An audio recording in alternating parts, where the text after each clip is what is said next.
Mastering Note-Taking. The Cornell Method Explained.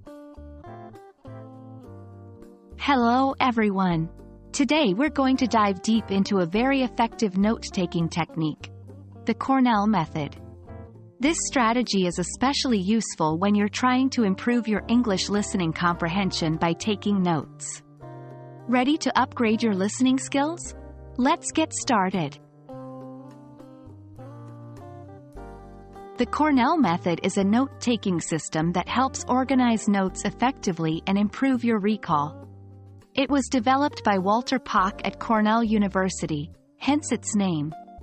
It divides your note page into 3 sections: cues, notes, and summary. Each section has a specific function which we'll discuss shortly. When using the Cornell Method, you should divide your page into 3 sections: a narrow column on the left, a larger column on the right, and a smaller section at the bottom. Here's how each of these sections work. 2.1 Cues. In the narrow column on the left, you should write main ideas or questions. These are cues that will help you remember more detailed information. They should be written after you've taken the main notes. 2.2 Notes. The larger column on the right is for detailed notes. When you're listening to English language content, this is where you'll jot down the important points you're hearing. Try to write these in your own words as much as possible. 2.3 Summary.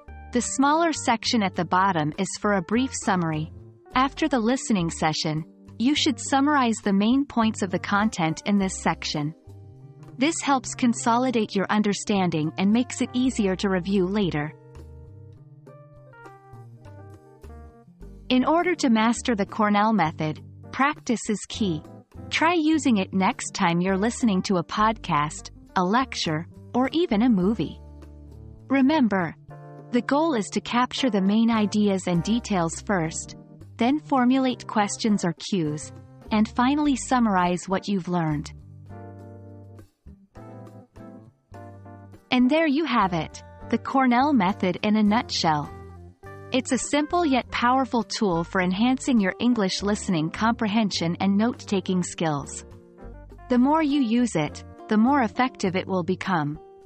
Happy listening, and until next time, keep practicing and improving your English.